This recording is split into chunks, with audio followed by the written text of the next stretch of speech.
Best-selling author Jeffrey Deaver once said, "The outline is 95% of the book. Then I sit down and write, and that's the easy part." What he means is that if you have a very well-defined outline, then writing, whether it be a paper or a speech or even putting together a PowerPoint presentation, becomes significantly easier. Today we're going to talk about what an outline is, as well as when you might use an outline and the various types of outlines. Starting with, what is an outline?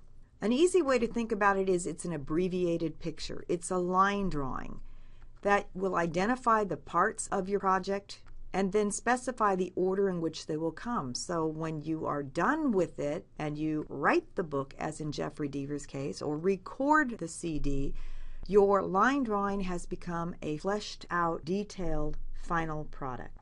You may be asking yourself, well, when might I even use an outline? They're very obvious in the academic area. If you are preparing a speech, preparing a paper, brainstorming an essay, then that is probably extremely obvious as to when you might use an outline. But there may be some other times you could outline as well. Many students, as they are trying to understand the connections between concepts in a chapter in a book, may outline, because by outlining those connections seem much stronger. But outlining is not limited to the academic arena. Many people use outlines in their personal and professional lives.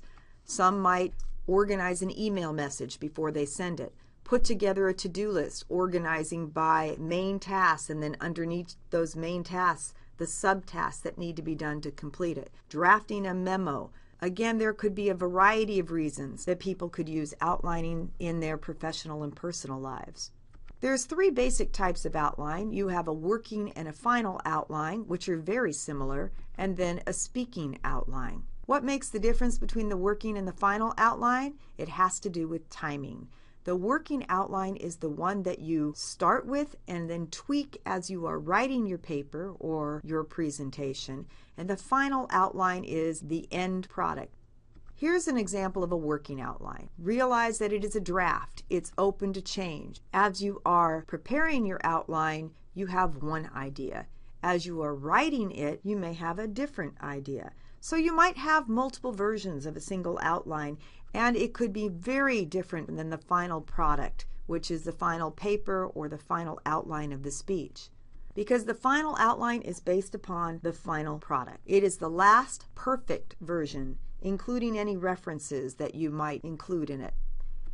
It is what you anticipate you are really going to say or what you have actually written about. And of course, you're going to need to proofread it, type it, and make sure that it looks professional.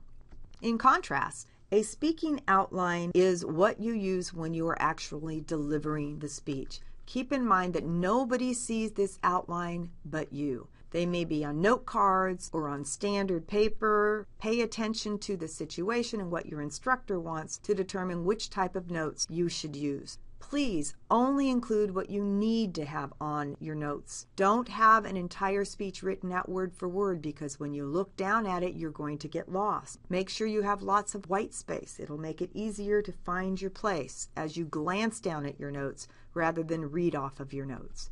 You can include pictures, notes to yourself, whatever works for you to get you through the speech. Many students, all they do is put their sources on their note cards because they can remember the content, but they may not be able to remember the year or who actually said what they're planning to quote.